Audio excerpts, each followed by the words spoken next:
Welcome to BPSC maker. दोस्तों आज है 3 सितंबर 2021 और 3 सितंबर 2021 से बिहार करंट अफेयर्स और साथ ही राष्ट्रीय और अंतर्राष्ट्रीय घटनाओं सहित करंट अफेयर्स के जितने भी प्रश्न बनेंगे वो सभी मैं आपको इस वीडियो में बताऊंगा। लेकिन उससे पहले जो पिछले वीडियो में मैंने आपसे प्रश्न पूछा था उसे देख लेते हैं। तो पिछले वीडियो का हमारा प्रश्न है कि हाल ही में एक मोबाइल ऐप के माध्यम से अपने नेताओं के काम पर नजर रखने और उसका मूल्यांकन करने वाली भारत की पहली पार्टी बन गई है।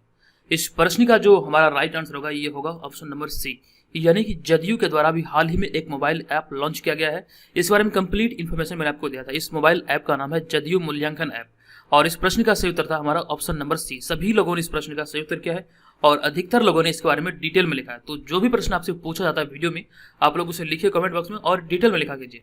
अब यहाँ पर हम बढ़ते हैं आगे और आपको बता दूं आज है 3 सितंबर 2021 और 3 सितंबर को प्रत्येक वर्ष गगनचुंबी दिवस मनाया जाता है। ये आपको यहाँ से ध्यान रखना है। अब यहाँ पर हम चलते हैं सीधे पहले प्रश्न पे। एक एक करके मैं आपको सारे प्रश्न बताऊंगा और इनसे संबंधित जो एक्स्ट्रा फैक्ट्स होंगे वो भी आपको बताऊंगा। आपको इस पूरे वीडियो को ध्यानपूर्वक देखना है और जो वीडियो के अंत में आपसे प्रश्न पूछा जाएगा उसका आंसर आपको कमेंट बॉक्स में कमेंट करके देना है।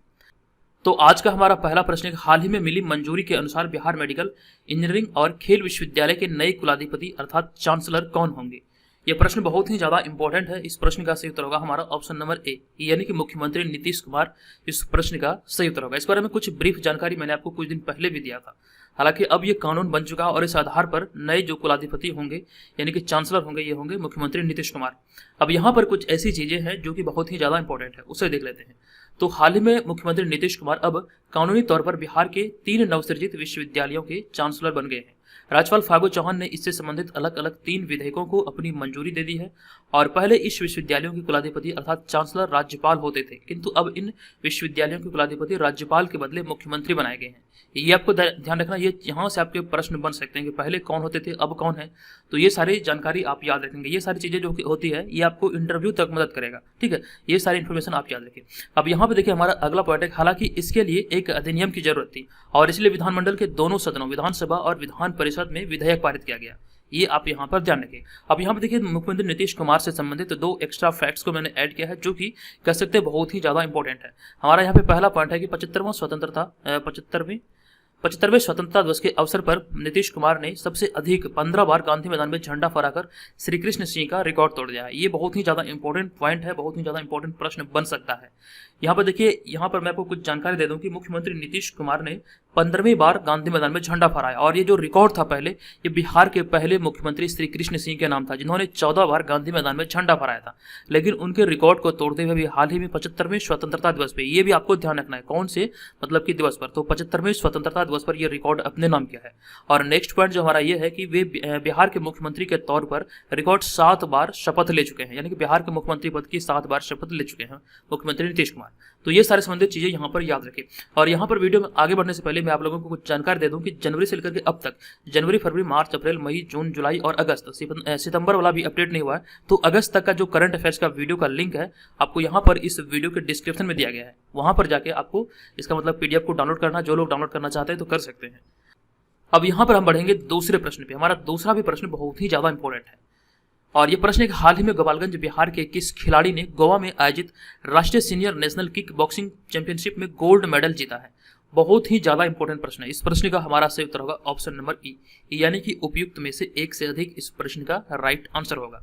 तो एक से अधिक अगर यहाँ पे होता है तो जो यहाँ पर हम देखेंगे ए, बी, सी और डी में कौन सा आंसर सही होगा, तो प्रशांत पटेल और अभिषेक कुमार, ये दोनों ऑप्शन सही है। इसी आधार पर यहाँ पर ऑप्शन नंबर ई को टिक किया गया। अब यहाँ पर मैं आपको बता दूं विस्तार से कि हाल ही में गोवा में आयोजित राष्ट्रीय senior national kick boxing championship में बिहार के गोपालगंज जिले के खिलाड़ी प्रशांत पटेल व अभिषेक कुमार ने गोल्ड मेडल जीता है और गोल्ड मेडल जीतकर बिहार का नाम रोशन किया। आप यहाँ पर इस इमेज में देख सकते हैं।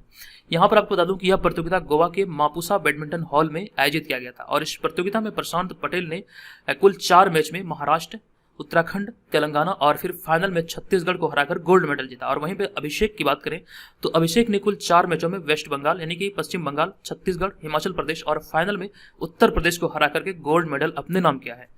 ये आप यहाँ पर याद रखिए। हमारा अगला पॉइंट है, ये दोनों खिलाड़ी पिछले 2 साल से बेंगलुरु के इंडियन कॉम्बैट स्पोर्ट्स एकेडमी के कोच जितेश भंजन से प्रोफेशनल मिक्स मार्शल आर्ट की ट्रेनिंग ले रहे थे। तो ये कुछ बेसिक सी जानकारी है जो आप याद रखेंगे। सबसे मोस्ट इंपॉर्टेंट ये है मतलब कि कितने राज्यों को हराकर इन्होंने अपने गोल्ड मेडल अपने नाम किया, इनका नाम क्या है, ये बिहार के किस जिले के निवासी हैं। तो ये सारे कुछ इन्फॉर्मेशन है जो कि आपसे एग्जाम में पूछे जाते हैं। तो ये सारी चीज़ों का आप यहाँ से याद रखिए।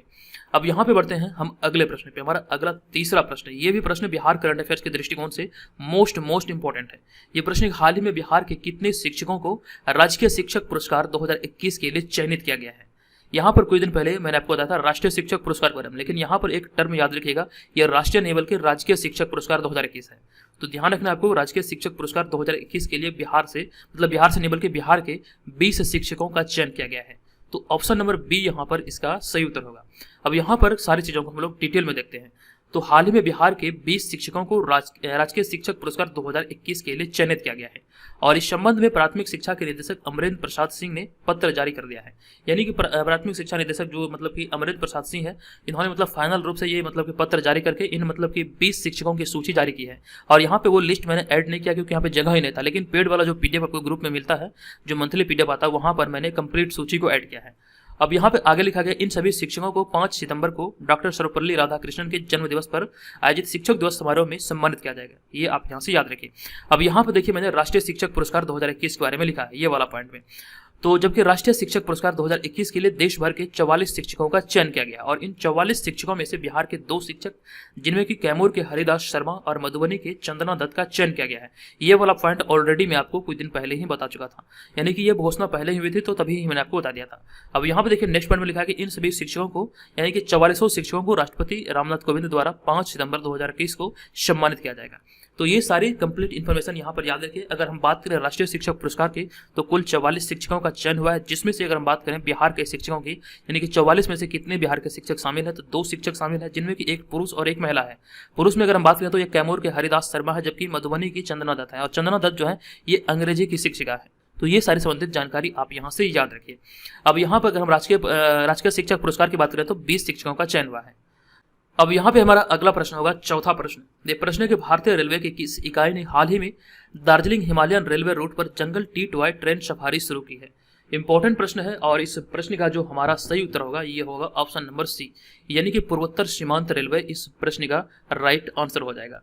अब यहाँ पर मैं आपको इस प्रश्न के बारे में विस्तार से बता दूं कि भारतीय रेलवे की इकाई पूर्वोत्तर सीमांत रेलवे ने हाल ही में दार्जिलिंग हिमालयन रेलवे रूट पर जंगल टी टॉय ट्रेन सफारी शुरू किया है। ये आपको ध्यान रखना है कि दार्जिलिंग हिमालयन रेलवे रूट पर ये शुरू किया गया है पश्चिम बंगाल में।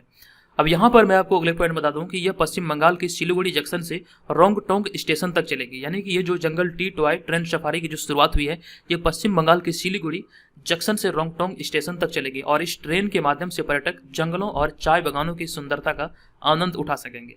ये आपको इसके बारे में याद रखना है। अब यहाँ पे चर्चा हो रही है रेलवे के बारे में, तो कुछ एक्स्ट्रा पॉइंट को यहाँ पर मैंने ऐड किया है, तो सारे पॉइंट को आप यहाँ से देख सकते हैं।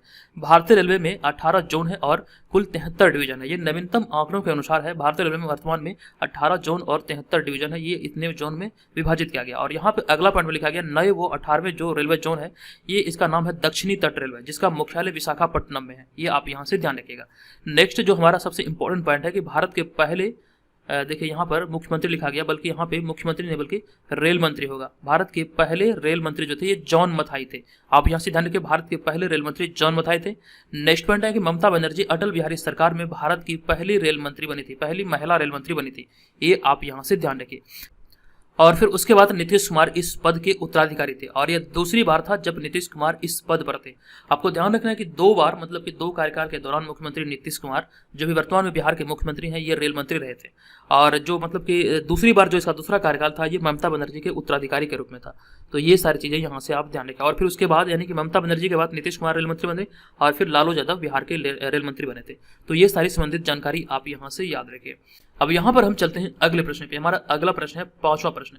प्रधानमंत्री नरेंद्र मोदी ने हाल ही में भक्ति वेदांत स्वामी प्रभुपाद की जयंती पर कितने रुपये के विशेष स्मारक सिक्के जारी किए हैं। इस प्रश्न का हमारा सही उत्तर होगा ऑप्शन नंबर ए, यानी कि 125 रुपये का एक स्मारक सिक्का जारी किया गया है। अब यहाँ पर मैं आपको इस प्रश्न के बारे में बता दूं कि प्रधानमंत्री नरेंद्र मोदी भक्ति वेदांत स्वामी प्रभुपाद जी की 125वीं जयंती के अवसर पर हाल ही में 125 रुपये के विशेष स्मारक सिक्के जारी किए गए। आप यहाँ पर इस इमेज में देख सकते हैं। अब यहाँ पे हमारा अगला पॉइंट है वे अर्थात स्वामी प्रभुपाद ने international society for Krishna consciousness यानी कि इस्कॉन की स्थापना की थी, जिसे आमतौर पर हरे कृष्ण आंदोलन के भी नाम से जाना जाता है। ये भी चर्चे में, तो यहाँ से आपके प्रश्न बन सकते हैं कि हरे कृष्ण आंदोलन के मतलब की स्थापना किसके द्वारा किया गया था। तो आपको ध्यान रखना ये किसके द्वारा किया गया था, स्वामी प्रभुपाद के द्वारा किया गया था। अब यहाँ पे हमारा अगला पॉइंट है, इस्कॉन ने श्रीमद् भगवत गीता और अन्य वैदिक साहित्य का 89 भाषाओं में अनुवाद किया। अब तक ये जो मतलब नवीनतम जानकारी के अनुसार ये है कि 89 भाषाओं में अब तक इसका मतलब कि अनुवाद किया जा चुका है। हमारा नेक्स्ट पॉइंट है कि स्वामी प्रभुपाद ने 100 से अधिक मंदिरों की स्थापना की है और दुनिया को भक्ति योग का मार्ग दिखाने वाली कई किताबें लिखी है। ये आप यहाँ से ध्यान रखिए। अब यहाँ पे एक इंपॉर्टेंट पॉइंट को मैंने ऐड किया, इससे पहले 12 अक्टूबर 2020 को विजया राजे सिंधिया के सम्मान में 100 रुपये का स्मृति सिक्का जारी किया गया था। तो ये भी पॉइंट आप यहाँ पर याद रखिए। अब यहाँ से मैं आपको एक प्रश्न पूछ रहा हूँ कि विजया राजे सिंधिया कौन थे। ठीक है, कॉमेंट करके मुझे जरूर बताइएगा। अब यहाँ पर हम चलते हैं अगले प्रश्न पे। हमारा अगला प्रश्न है छठा प्रश्न, निम्नलिखित में से किस क्रिकेटर ने हाल ही में क्रिकेट के सभी प्रारूपों से संन्यास लेने की घोषणा की है। ये इंपॉर्टेंट प्रश्न है और इस तरह के प्रश्न आप देखते होंगे जब आप मॉडल सेट को बनाते होंगे तो आपको इस तरह के प्रश्न देखने को मिलता होगा। इस प्रश्न का हमारा राइट आंसर होगा स्टुअर्ट बिन्नी, यानी कि ऑप्शन नंबर ए यहाँ पर इस प्रश्न का राइट आंसर होगा। अब यहाँ पर मैं आपको बता दूं कि हाल ही में भारतीय allrounder cricketer Stuart Binny cricket के सभी प्रारूपों से संन्यास की घोषणा की है और उन्होंने 6 टेस्ट, 14 एकदिवसीय और 3 T20 अंतर्राष्ट्रीय मैचों में टीम इंडिया का प्रतिनिधित्व किया था और जिसमें कुल उन्होंने मतलब कि 459 रन और 24 विकेट हासिल किए थे। आप जो यहाँ पर इस इमेज में देख रहे हैं यही है स्टुअर्ट बिन्नी, ये एक ऑलराउंडर खिलाड़ी थे भारतीय इंडिया क्रिकेट टीम के। ठीक है, ये आपको यहाँ से ध्यान रखना है। अब देखिए यहाँ पर इसके बारे में लिखा गया कि स्टुअर्ट बिन्नी भारत के पूर्व चयनकर्ता रोजर बिन्नी के बेटे थे, जो कि 1983 विश्व कप विजेता टीम के हिस्सा थे। यानी कि रोजर बिन्नी जो थे ये 1983 वर्ल्ड कप जो हुआ था उसका हिस्सा रह चुके थे, तो उन्हीं का ये मतलब कि स्टुअर्ट बिन्नी उनका बेटा है। ये आप यहाँ से ध्यान रखिए। और यहाँ पे अगला पॉइंट में लिखा गया कि इंडियन प्रीमियर लीग में वह राजस्थान रॉयल्स के लिए खेलते थे। अब यहाँ जो अगला पॉइंट मैं आपको बताना चाह रहा हूँ ये बहुत ही ज्यादा इंपॉर्टेंट है, शायद ही कुछ लोगों को इस बारे में पता होगा। देखिए यहाँ पर स्टुअर्ट बिन्नी से, अगर स्टुअर्ट बिन्नी के संन्यास से कोई प्रश्न आपके एग्जाम में बनता है तो आई थिंक यहाँ से आपको ये पॉइंट याद रखना चाहिए, ये बहुत ही ज्यादा इंपॉर्टेंट है। तो स्टुअर्ट बिन्नी के नाम वनडे प्रारूप में सर्वश्रेष्ठ गेंदबाजी का रिकॉर्ड है। भारत ने एक मैच में 105 रन पर आउट होने के बाद बांग्लादेश को 58 रन पर ही आउट कर दिया था और उस मैच में उन्होंने यानी कि स्टुअर्ट बिन्नी ने केवल 4.4 यानी कि 4 ओवर 4 मतलब गेंदों में 6 रन देकर के 4 विकेट हासिल किया था। तो ये रिकॉर्ड इनके नाम है स्टुअर्ट बिन्नी के नाम पर और उन्होंने अपना आखिरी इंटरनेशनल मुकाबला साल 2016 में खेला था। उसके बाद इन्हें कोई मैच में खेलने को मौका नहीं मिला। तो इसे ध्यान रखते हुए भी हाल ही में इन्होंने क्रिकेट के सभी प्रारूपों से संन्यास लेने की घोषणा की है। आप यहाँ पर देख रहे हैं ऑप्शन नंबर बी में उन्मुक्त चंद, तो इसके बारे में भी मैंने आपको बताया था कुछ दिन पहले, ये भी मतलब कि क्रिकेट से संन्यास ले चुके हैं। कुछ दिन पहले ही मैंने आपको बताया था, यहाँ पर एक कंडीशन था, ये सिर्फ भारतीय क्रिकेट से संन्यास लिए हैं। उन्मुक्त चंद जो ऑप्शन नंबर बी में देख रहे हैं ये सिर्फ भारतीय क्रिकेट से संन्यास लिए हैं, लेकिन अगर किसी अन्य फ्रेंचाइजी मतलब दूसरे देश से अगर आता है कोई ऑफर दूसरे देश के राष्ट्रीय टीम या फिर कोई फ्रेंचाइजी के माध्यम से, तो उनके लिए क्रिकेट खेलेंगे। सिर्फ और सिर्फ भारत के लिए इन्होंने संन्यास लिया है। अब यहाँ पे हमारा अगला प्रश्न है 7वां प्रश्न, निम्नलिखित में से किसके द्वारा खादी के साथ अमृत महोत्सव, ये इस महोत्सव का नाम है खादी के साथ अमृत महोत्सव नामक डिजिटल क्विज स्पर्धा का लोकार्पण किया गया है। इस प्रश्न का हमारा राइट आंसर होगा एम वेंकैया नायडू, जो कि भारत के 13वें उपराष्ट्रपति है। अब यहाँ पर मैं आपको बता दूं कि हाल ही में भारत के 13वें उपराष्ट्रपति एम वेंकैया नायडू ने 31 अगस्त 2021 को नई दिल्ली में खादी के साथ अमृत महोत्सव नामक डिजिटल क्विज स्पर्धा का लोकार्पण किया। ये आपको यहाँ से याद रखना है और ये क्विज स्पर्धा आगामी 15 दिनों तक चलेगी और जिसके तहत आयोग के सभी डिजिटल मंचों पर प्रतिदिन 5 प्रश्न रखे जाएंगे और प्रतिभागी को इन सभी 5 प्रश्नों के उत्तर देने के लिए 100 सेकेंड का समय दिया जाएगा। ये आपको ध्यान रखना है। यहाँ पर ये जो प्रतिस्पर्धा होगी ये 15 दिनों तक चलेगी, जो कि 31 अगस्त से शुरू किया गया है नई दिल्ली में। अब यहाँ पे हमारा अगला पॉइंट है कि यह स्पर्धा प्रतिदिन सुबह 11 बजे शुरू होकर अगले 12 घंटे तक खुले रहेगी। यानी कि यहाँ पर जो प्रत्येक मंच पे जो डिजिटल मंच का जो मतलब यहाँ पे निर्माण होगा, डिजिटल मंच के माध्यम से जो प्रश्न पूछे जाएंगे, तो प्रत्येक मंच पे 5 प्रश्न रखे जाएंगे और इसके लिए 100 सेकंड का टाइम दिया जाएगा और ये शुरुआत जो होगी ये प्रतिदिन यानी कि आगामी 15 दिनों तक प्रतिदिन 11 बजे शुरू होकर अगले 12 घंटे तक खुली रहेगी। ये आप यहाँ पर ध्यान रखें। अब यहाँ पे अगला पॉइंट में उपराष्ट्रपति एम वेंकैया नायडू से संबंधित एक इंपॉर्टेंट पॉइंट को मैंने ऐड किया है, तो आप इसे यहाँ पे देख लीजिए। हाल ही में पूर्व केंद्रीय मंत्री के.जे. अल्फोंस द्वारा लिखित पुस्तक accelerating India 7 years of Modi government, ये अभी बहुत ही ज्यादा चर्चे में है, तो इसीलिए मैं बार बार इसको रिपीट कर रहा हूँ ताकि आप लोगों के दिमाग में ये पूरी तरह से सेट हो जाए। तो आपको ध्यान रखना, ये जो पुस्तक के लेखक हैं के.जे. अल्फोंस, इसकी पुस्तक का जो नाम है ये है accelerating India the 7 years of Modi government. तो इसी पुस्तक का विमोचन अभी हाल ही में उपराष्ट्रपति एम वेंकैया नायडू के द्वारा किया गया है। तो ये सारे संबंधित जानकारी आप यहाँ से याद रखिए। दोस्तों, इस तरह के वीडियो बनाने में बहुत मेहनत लगती है। अगर आपको लगे कि आपके लिए वीडियो हेल्पफुल है तो प्लीज वीडियो को लाइक कीजिए और चैनल को जरूर सब्सक्राइब कीजिए। आज की इस वीडियो का टारगेट मैं आपको दे रहा हूँ 900 लाइक का। अगर आपके लिए वीडियो हेल्पफुल है तो सच में प्लीज आप लोग वीडियो को लाइक करके हमें सपोर्ट कीजिए। चलिए अब यहाँ पर हम चलते हैं अगले प्रश्न पे। हमारा अगला प्रश्न है 8वां प्रश्न। किसने अपने ग्राहकों के बीच संपर्क रहित भुगतान को बढ़ावा देने और प्रोत्साहित करने के लिए #फॉलो पेमेंट डिस्टेंसिंग नामक एक रणनीतिक अभियान शुरू किया है? इस प्रश्न का हमारा राइट आंसर होगा रुपे के द्वारा ये अभियान को शुरू किया गया है। अब यहाँ पर जानते हैं इस प्रश्न के बारे में विस्तृत जानकारी को। तो हाल ही में रुपे ने ग्राहकों के बीच संपर्क रहित भुगतान को बढ़ावा देने और प्रोत्साहित करने के लिए #फॉलो पेमेंट डिस्टेंसिंग नामक एक रणनीतिक अभियान शुरू की है। ये आपको ध्यान रखना, इसकी जो शुरुआत की गई अभी रुपे के द्वारा इसकी शुरुआत की गई है। अब यहाँ पे हमारा अगला पॉइंट है रुपे का जो ये अभियान है #फॉलो पेमेंट डिस्टेंसिंग अभियान। ये उपभोक्ताओं को पेमेंट डिस्टेंसिंग शुरू करने और रुपे कॉन्टैक्टलेस कार्ड के साथ कॉन्टैक्टलेस डिजिटल भुगतान पर स्विच करने के लिए प्रोत्साहित करता है, जो कि सुरक्षित होने के साथ साथ समय भी बचाता है। यहाँ पर ध्यान रखिएगा पूरी तरह से मतलब कि जो कार्ड होगा रुपे कार्ड ये पूरी तरह से डिजिटल मतलब हो जाएगा और ये कॉन्टैक्टलेस हो जाएगा, नहीं किसी प्रकार का कोई कॉन्टैक्ट नहीं होगा भुगतान करने में, ठीक है, ये ध्यान रखिएगा। और पूरी तरह से मतलब इसमें समय का बचत होगा और पूरी तरह से सुरक्षित भी होगा। इसे ध्यान रखते हुए हाल ही में ये रुपे के द्वारा ये अभियान को शुरू किया गया है। और यहाँ पर देखिए अगला पॉइंट हमारा है कि रुपे विदेशी भुगतान प्रणाली पर आधारित एक एटीएम कार्ड है। इसे वीजा व मास्टर कार्ड की तरह ही उपयोग किया जाता है या फिर प्रयोग किया जाता है। हमारा अगला पॉइंट है रुपे कार्ड को अप्रैल 2011 में विकसित किया गया था और इसे भारतीय राष्ट्रीय भुगतान निगम यानी कि NPCI के द्वारा विकसित किया गया था। तो ये सारी संबंधित जानकारी आप यहाँ से याद रखिए। अब यहाँ पे बढ़ते हैं अगले प्रश्न पे। हमारा अगला प्रश्न है 9वां प्रश्न। दोहा कतर में भारत के किस राजदूत ने तालिबान के राजनीतिक कार्यालय के प्रमुख मोहम्मद अब्बास इस्टनकज़ई से मुलाकात की है? और इस प्रश्न का जो हमारा राइट आंसर होगा ये होगा जो मतलब कतर में भारतीय जो मतलब कि राजदूत है ये है दीपक मित्तल। तो अभी इन्होंने मतलब की मुलाकात की। तो ऑप्शन नंबर ए यहाँ पर इस प्रश्न का राइट आंसर होगा। अब यहाँ पर मैं आपको बता दूं कि हाल ही में कतर में भारत के राजदूत दीपक मित्तल ने राजधानी दोहा में तालिबान के राजनीतिक कार्यालय के प्रमुख मोहम्मद अब्बास इस्टनकज़ई से मुलाकात की है। ये आप यहाँ पर ध्यान रखिए, आप इस इमेज में भी यहाँ पर देख सकते हैं। यहाँ पर आगे लिखा गया यह बैठक तालिबान की ओर से अनुरोध पर दोहा में भारतीय दूतावास में आयोजित किया गया था। इसका जो मतलब सिफारिश किया गया था ये तालिबान की तरफ से ही किया गया था। उसके बाद यहाँ पर अभी हाल ही में मतलब कि दोहा में भारतीय दूतावास में इसे आयोजित किया गया। ये आप यहाँ पर याद रखिए। हमारा यहाँ पे अगला पॉइंट है इसके अतिरिक्त हाल ही में अमेरिका ने अफगानिस्तान में अपने 20 साल के सैन्य मिशन को समाप्त करने की घोषणा कर दी है। और नेक्स्ट पॉइंट है अमेरिकी सैनिकों ने काबुल के हमिद करजई अंतर्राष्ट्रीय हवाई अड्डे से C-17 सैन्य विमान के जरिए 30 अगस्त रात 12 बजे अंतिम उड़ान भरी। और यहाँ पर देखिए आपको ध्यान रखना है कि 20 वर्ष से यहाँ पर मतलब सैनिक सुरक्षा दिया जा रहा था अफगानिस्तान को। और यहाँ पर आपको ये भी बात ध्यान रखना है कि 20 वर्ष के बाद काबुल एयरपोर्ट पे मतलब अफगानिस्तान में कर सकते हैं ये तालिबान का मतलब कर सकते हैं अधिकार हुआ है। तालिबान इस सब सारे क्षेत्रों पर अधिकार जमा लिया है और पूरी तरह से अफगानिस्तान की जो सैन्य व्यवस्था या फिर कर सकते हैं पूरी तरह से अफगानिस्तान का जो मतलब संचालन होगा ये अब तालिबान के हाथों में आ चुका है, ठीक है, ये आप यहाँ पर ध्यान रखिए। और यहाँ पर एक बात और मैं आपको बता दूँ कि जो अमेरिकी राष्ट्रपति है जो बाइडेन, इन्होंने 31 अगस्त का तारीख मतलब लास्ट डेट को फिक्स किया था कि सारे जो मतलब कि अमेरिकी नागरिक यहाँ अफगानिस्तान में है इसे निकालने के लिए 31 अगस्त का डेडलाइन को फिक्स किया गया था जो बाइडेन के द्वारा। और इससे पहले ही मतलब 30 अगस्त को रात 12 बजे से पहले ही मतलब इन्होंने अंतिम उड़ान यहाँ से भरा अमेरिकी सैनिकों ने। अब यहाँ पे जो इंपॉर्टेंट पॉइंट है ये भी आपको ध्यान रखना है। भारत अफगानिस्तान में फंसे अपने लोगों को निकालने के लिए मिशन देवी शक्ति चला रहा है। इस बारे में मैंने आपको बताया है कि मिशन देवी शक्ति का जो नामकरण किया गया ये प्रधानमंत्री नरेंद्र मोदी के द्वारा किया गया है और ये भारत के द्वारा चलाया जा रहा है। अब यहाँ पे बढ़ते हैं अगले प्रश्न पे। हमारा अगला प्रश्न है राबो बैंक की 2021 वैश्विक शीर्ष 20 डेयरी कंपनियों की सूची में अमूल को किस स्थान पर रखा गया है? तो इस प्रश्न का जो हमारा सही उत्तर होगा ये होगा ऑप्शन नंबर सी, यानी कि 18वें स्थान पर रखा गया है।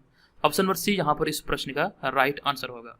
अब यहाँ पर मैं आपको बता दूं कि राबो बैंक की तरफ से ग्लोबल डेयरी टॉप 20 रिपोर्ट सालाना जारी की जाती है और इस वर्ष अमूल को राबो बैंक की 2021 वैश्विक शीर्ष 20 डेयरी कंपनियों की सूची में 18वां स्थान प्राप्त हुआ। ये 2021 का मतलब कि ये डेटा है। 2021 में ये 18वां स्थान प्राप्त किया है और यह अमूल ने $5.3 अरब का सालाना कारोबार हासिल किया। ये जो डाटा है ये 2021 का है, लेकिन पिछले साल 2020 में अमूल को इस रिपोर्ट में यानी कि जो राबो बैंक की 2020 की जो वैश्विक जो रिपोर्ट थी टॉप 20 मतलब कि डेयरी कंपनियों की, तो उसमें 16वें स्थान पर रखा गया था अमूल को।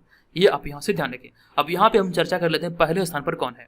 तो जबकि फ्रांस से स्थित डेयरी कंपनी लेक्टालिस 23 अरब अमेरिकी डॉलर के कारोबार के साथ दुनिया के सबसे बड़ी डेयरी कंपनी के रूप में सूची में सबसे ऊपर है। तो आपको ध्यान रखना है ये फ्रांस की डेयरी कंपनी है जिसका नाम है लेक्टालिस और ये पूरी दुनिया में 23 अरब अमेरिकी डॉलर के कारोबार के साथ ये डेयरी कंपनियों की सूची में शीर्ष पायदान पर है। ये भी बात आप यहाँ से ध्यान रखिए। अब यहाँ बढ़ते हैं अगले प्रश्न पे। हमारा अगला प्रश्न है 11वां प्रश्न है कि हाल ही में किसे हांगकांग और शंघाई बैंकिंग कॉर्पोरेशन के एशिया इकाई के एक स्वतंत्र निदेशक के रूप में नियुक्त किया गया है? मोस्ट इंपोर्टेंट प्रश्न है और इस प्रश्न का हमारा सही उत्तर होगा ऑप्शन नंबर बी, यानी कि रजनीश कुमार को भी हाल ही में ये नियुक्त किया गया है। अब यहाँ पर मैं आपको बता दूं इस प्रश्न बारे में कि भारतीय स्टेट बैंक के पूर्व अध्यक्ष रजनीश कुमार को हाल ही में हांगकांग और शंघाई बैंकिंग कॉरपोरेशन एशियाई इकाई के एक स्वतंत्र निदेशक के रूप में नियुक्त किया गया है और इसके तहत उन्हें कंपनी की ऑडिट समिति और जोखिम समिति के सदस्य के रूप में भी नियुक्त किया गया है। ये आपको यहाँ से याद रखना है। अब जहाँ पर इस इमेज में देख रहे हैं यही है भारतीय स्टेट बैंक के पूर्व अध्यक्ष और अभी वर्तमान में हांगकांग और शंघाई बैंकिंग कॉरपोरेशन एशिया के मतलब कि स्वतंत्र निदेशक रजनीश कुमार। ये आपको यहाँ से याद रखना है। अब यहाँ पे देखिए बात हो रही है बैंक की, यहाँ पे बात हो रही थी स्टेट बैंक की। तो स्टेट बैंक के बारे में यहाँ पर मैंने एक पॉइंट को ऐड किया है कि भारतीय स्टेट बैंक की स्थापना जो भी थी ये 1 जुलाई 1955 को माना जाता है। भारतीय स्टेट बैंक की स्थापना की जो तिथि है 1 जुलाई 1955 को माना जाता है क्योंकि 1 जुलाई 1955 को भारत सरकार ने इंपीरियल बैंक ऑफ इंडिया का नाम बदलकर इसका नाम भारतीय स्टेट बैंक रखा था और स्थापना के समय भारतीय स्टेट बैंक में कुल 480 कार्यालय थे, यानी कि इसके 480 शाखा थे। ये आप यहाँ पर ध्यान रखिए, 1 जुलाई 1955 को इंपीरियल बैंक ऑफ इंडिया का नाम बदलकर यानी कि इसका अधिग्रहण करते हुए भारत सरकार ने इसका नाम किया था भारतीय स्टेट बैंक। अब यहाँ पे देखिए आरबीआई के बारे में लिखा गया है। आरबीआई यानी कि रिजर्व बैंक ऑफ इंडिया। तो रिजर्व बैंक ऑफ इंडिया 1 अप्रैल 1935 को यानी कि इसकी स्थापना की गई थी, जबकि इसका राष्ट्रीयकरण जो किया गया था 1 जनवरी 1949 को किया गया था और इसका मुख्यालय इसका मुख्यालय वर्तमान में मुंबई में है तथा आरबीआई का पहले जो गवर्नर थे ये थे ओसबोर्न स्मिथ, जबकि वर्तमान में इसके गवर्नर है शक्तिकांत दास। तो पहला भी याद रखना आपको, वर्तमान भी याद रखना है। पहले गवर्नर थे आरबीआई के ओसबोर्न स्मिथ, जबकि वर्तमान में गवर्नर है शक्तिकांत दास। चलिए अब यहाँ पर चलते हैं अगले प्रश्न पे। हमारा अगला प्रश्न है हाल ही में राष्ट्रीय आपदा प्रबंधन प्राधिकरण और किस आईआईटी संस्थान ने प्राकृतिक आपदाओं के पूर्वानुमान करने के लिए ऐप विकसित किया है। तो अभी हाल ही में राष्ट्रीय आपदा प्राधिकरण और इसके अलावे यहाँ पर देख सकते हैं संयुक्त रूप से आईआईटी रुड़की के साथ मिलकर इसे मतलब कि शुरू किया गया है। तो ऑप्शन नंबर डी यहाँ पर इस प्रश्न का राइट आंसर होगा। अब यहाँ पर मैं आपको बता दूं कि हाल ही में राष्ट्रीय आपदा प्रबंधन प्राधिकरण और आईआईटी रुड़की उत्तराखंड संयुक्त रूप से प्राकृतिक आपदाओं के पूर्वानुमान करने के लिए एक ऐप को विकसित किया है। इस ऐप के बारे में, इस ऐप का नाम क्या है मुझे नहीं पता, इसलिए यहाँ पे मैंने ऐड नहीं किया। जब भी कोई जानकारी मिलती है तो यहाँ पर मैं जरूर ऐड करूंगा। अब यहाँ पे अगला पॉइंट लिखा गया, इसके अतिरिक्त उत्तराखंड कैबिनेट ने एक समिति का गठन किया जो कि प्रत्येक क्षेत्र में वर्षा की मात्रा के बारे में अपनी रिपोर्ट सरकार को सौंपेगी। तो ये पॉइंट आप यहाँ से याद रखिए। अब यहाँ पर हम चलेंगे आज के इस वीडियो के प्रश्न की ओर। आज के इस वीडियो का प्रश्न है कि बिहार के किस जिले के निवासी शरद कुमार ने टोक्यो पैरालंपिक 2020 में कांस्य पदक जीता है। मोस्ट इंपॉर्टेंट प्रश्न है, ये प्रश्न के बारे में कंप्लीट इन्फॉर्मेशन मैंने आपको दे दिया है। आपको बताना है कि इसका राइट आंसर क्या होगा। आप चाहें तो यहाँ पर इस बारे में डिटेल में भी लिख सकते हैं। और जो लोग हमारे पेड ग्रुप को ज्वाइन करने इच्छुक हैं, यहाँ पर इस व्हाट्सअप नंबर पे आपको pre21 लिख के मैसेज करना है। ध्यान रखिए, आपको कॉल नहीं करना है बल्कि मैसेज करना है। आइए अब जानते हैं पेड ग्रुप के बारे में कंप्लीट इन्फॉर्मेशन को। अगर आप घर बैठे रहकर बिहार में आयोजित होने वाले किसी भी कंपीटेटिव एग्जाम की तैयारी में लगे हैं तो यहाँ से आप अपनी तैयारी को बेहतर कर सकते हैं। आपको बता दूं कि अभी हाल ही में इस चैनल के माध्यम से एक ई बुक लॉन्च किया गया। आप यहाँ पर इस इमेज में देख सकते हैं। इस ई बुक की खासियत यह है कि विगत 28 वर्षों से बिहार में जितनी भी परीक्षाएं आयोजित हुई है उसके प्रश्नों को इसमें शामिल किया गया। ये हिंदी और अंग्रेजी दोनों भाषाओं में, यानी कि ये बाइलिंगुअल है। आप इसे यहाँ पर देख सकते हैं। 2500 से अधिक प्रश्नों का इसमें संग्रह किया गया है। आपको यहाँ पर बता दूं कि प्रीवियस ईयर जो क्वेश्चन होते हैं वो आपके लिए बहुत ही ज्यादा इंपॉर्टेंट होते हैं, क्योंकि जब आप किसी एग्जाम की तैयारी करते हैं तो उस एग्जाम से संबंधित प्रीवियस ईयर क्वेश्चन का अगर आपके पास ई बुक हो या फिर बुक हो तो वो आपके लिए एकदम से वरदान सिद्ध होता है, क्योंकि प्रीवियस ईयर क्वेश्चन ही आपको ये बताता है कि प्रीवियस ईयर में किस प्रकार से प्रश्न पूछे गए हैं। वहां से आपको ये समझ आता है कि किस प्रकार से आपको तैयारी करना चाहिए, कहां से प्रश्न आपसे एग्जाम में पूछे जाते हैं। वो सारा समझ आपको प्रीवियस ईयर क्वेश्चन से ही आएगा। चलिए वीडियो में आगे बढ़ते हैं और यहाँ पर मैं आपको पेड ग्रुप के बारे में बताता हूँ। अगर आप घर बैठे 67वीं बीपीएससी प्रारंभिक परीक्षा और बीपीएससी सीडीपीओ इन दोनों परीक्षाओं की तैयारी में लगे हैं तो यहाँ से आप अपनी तैयारी को बेहतर कर सकते हैं। ये जो ग्रुप है ये आपको बीपीएससी सहित जो भी बिहार में परीक्षाएं आयोजित होती है सभी एग्जाम के दृष्टिकोण से ये महत्वपूर्ण हो सकता है। जो भी खास करके लड़कियों और महिलाएं घर बैठे एग्जाम की तैयारी करते हैं उनके लिए ये ग्रुप बहुत ही ज्यादा इंपॉर्टेंट सिद्ध हो सकता है, क्योंकि यहाँ पर मैं बहुत सारी चीजें आपको बेहतर क्वालिटी का प्रोवाइड करा रहा हूँ। यहाँ पर आप सारी चीजों को देखिए। यहाँ पर आपको इस ग्रुप में क्या क्या चीजें मिलेगी ये आप सारी चीजों को देख के ही समझ पाएंगे। तो यहाँ पर सबसे पहले मैं आपको जो प्रोवाइड कराऊंगा ये होगा सबसे पहला हमारा टेस्ट सीरीज, जो कि बीपीएससी पैटर्न पर आधारित होगा। ये मॉडल सेट होगा। यहाँ पर आपको 50 प्रैक्टिस सेट देखने को मिलेगा और सारे के सारे प्रश्न जो इसमें होंगे वो आपको विद एक्सप्लेनेशन देखने को मिलेगा। ये बेहतर क्वालिटी का होगा। सारे के सारे प्रश्नों का एक्सप्लेनेशन आपको अच्छी क्वालिटी का देखने को मिलेगा, ये ध्यान रखिएगा। और दूसरा जो महत्वपूर्ण चीज आपको मिलेगा वो मिलेगा बिहार करंट अफेयर्स के अलावा राष्ट्रीय और अंतर्राष्ट्रीय करंट अफेयर्स, जो कि आपको एक वर्ष का करंट अफेयर्स यानी कि जनवरी 2021 से लेकर के दिसंबर 2021 तक के करंट अफेयर्स यहाँ पे आपको पेड ग्रुप में प्रोवाइड किया जाएगा। ये डेली मिलेगा, मंथली मिलेगा, साल का अंत होगा, वार्षिकांक भी मिलेगा। तो ये सारे यहाँ पे ध्यान रखिएगा। और उसके बाद जो हमारा मेन होगा वो होगा बिहार जीके। यहाँ पर आपको संपूर्ण बिहार जीके का 2 पीडीएफ मिलेगा। आपको दोबारा कहीं से भी बिहार जीके या फिर बिहार करंट अफेयर्स पढ़ने की आवश्यकता नहीं है। ये पूरी की पूरी जिम्मेवारी हमारी है। जो भी प्रश्न पूछे जाएंगे यहीं से प्रश्न पूछे जाएंगे, ठीक है, ये ध्यान रखिएगा। ये भी आपको यहाँ पे प्रोवाइड किया जाएगा 2 वॉल्यूम में। और उसका जो हमारा नेक्स्ट होगा वो होगा बीपीएससी का प्रीवियस ईयर क्वेश्चन। ये भी बहुत ही ज़्यादा इंपॉर्टेंट है, ये आपके बीपीएससी एग्जाम में सफलता पाने में आपकी बहुत ही ज़्यादा हेल्प करेगी। और उसका जो हमारा नेक्स्ट होगा वो होगा, यहाँ पे आप देख सकते हैं बिहार तथा राष्ट्रीय और अंतर्राष्ट्रीय घटनाओं का करंट अफेयर्स होगा 2020 वाला वार्षिक अंक। अगर आपको जरूरत हो तो ये भी आपको प्रोवाइड होगा, क्योंकि बीपीएससी एग्जाम में विगत 18 माह के करंट अफेयर्स से पूछे जाते हैं। तो अगर आपको इसका जरूरत हो तो ये भी आप यहाँ पे प्राप्त कर सकते हैं। इसके अलावा कुछ पीडीएफ हैं जो कि जैसे देख सकते हैं यहाँ पे प्राचीन इतिहास का और संपूर्ण विश्व इतिहास का पीडीएफ, ये सारे और भी छोटे छोटे पीडीएफ है जो कि आपको यहाँ पे मिलेगा। तो मेनली जो हमारा होगा ये 4 सेक्शन होगा, यानी कि टेस्ट सीरीज, करंट अफेयर्स, संपूर्ण बिहार जीके और बीपीएससी प्रीवियस ईयर क्वेश्चन, ये चारों यहाँ पर आपको पेड ग्रुप के अंतर्गत प्रोवाइड किया जाएगा। तो देखिए, अगर आप इसे ज्वाइन करना चाहते हैं तो यहाँ पर जो आपको ये व्हाट्सअप नंबर दिख रहा है, इसी व्हाट्सअप नंबर पे आपको pre21 लिख के मैसेज करना है। ध्यान रहे, आपको कॉल नहीं करना है, बल्कि इस पे व्हाट्सअप पे मैसेज करना है pre21 लिख के। यहाँ पर आपको कंप्लीट इन्फॉर्मेशन दिया जाएगा कि यहाँ पर आपको क्या क्या चीज़ें मिलेगी, आपको कैसे पेमेंट करना है, वो सारी इन्फॉर्मेशन आपको ये मैसेज करने के बाद मिल जाएगी। अब यहाँ पर आप ध्यान रखिएगा, ये 1 वर्ष की वैलिडिटी के साथ है। इसका जो फी है ये 399 रुपया है। ये 399 रुपये में ये सारी चीज़ें आपको प्रोवाइड की जाएगी। 399 रुपया कोई बड़ी रकम नहीं होती है। अगर आप मार्केट में देखेंगे जो बीपीएससी का टेस्ट सीरीज अवेलेबल है वो आपको 1000 से 1500 रुपये में आपको 10 से 15 टेस्ट अवेलेबल कराता है। यहाँ पर मैं आपको 399 में आपको यहाँ पे 50 प्रैक्टिस सेट, 1 वर्ष का current affairs, Bihar GK, BPSC previous year question, ये सारे मैं आपको यहाँ पे प्रोवाइड करा रहा हूँ। आपको क्वालिटी के मामले में किसी भी प्रकार की कोई संदेह नहीं होना चाहिए। अगर आपसे डेमो मंगाना चाहते हैं तो व्हाट्सअप नंबर पर हमें pre21 लिख के मैसेज कीजिए, आप डेमो का डिमांड कीजिए, आपको डेमो पीडीएफ मिल जाएगा। वहाँ पर आप देखेंगे, वो आप क्वालिटी को देख के समझ पाएंगे किस प्रकार से हम यहाँ पे आपके लिए मेहनत कर रहे हैं और किस प्रकार से कंटेंट आपको प्रोवाइड करा रहे हैं। तो आप भी इसे ज्वाइन कर सकते हैं, आप अपनी तैयारी को बेहतर आयाम दे सकते हैं, अपनी तैयारी को नई दिशा दे सकते हैं। यहाँ से अगर आप हमारे मतलब इस स्टडी मटेरियल को फॉलो करते हैं तो आपसे मेरा वादा है कि इतनी सारी चीज़ों को कवर करने में आपका 40 से 50% समझिए कवर हो जाएगा। क्योंकि बीपीएससी परीक्षा में 150 प्रश्न पूछे जाते हैं, उसमें करंट अफेयर्स का जो सेक्शन होता है वहाँ से लगभग 38 प्रश्न पूछे जाते हैं। तो 38 प्रश्न हो गया। बिहार जी के अगर मैं 10 ही मान लूँ तो 38 10 कितना हो गया, 48 48 हो गया। और यहाँ पे मैं आपको बता दूं कि पिछले वर्ष जो 66वें बीपीएससी आयोजित हुआ था तो वहाँ पे हमारे टेस्ट सीरीज से 26 प्रश्न आए थे, 26 से 27 प्रश्न हमारे टेस्ट सीरीज से आए थे। समझिए इतने सारे यहाँ से मतलब प्रश्न हमारे स्टेट से पूछे गए हैं। तो आप भी यहाँ पर हमारे पे भरोसा करके इसको ज्वाइन कर सकते हैं और अपनी तैयारी को बेहतर कर सकते हैं। ठीक है, ये ध्यान रखिएगा।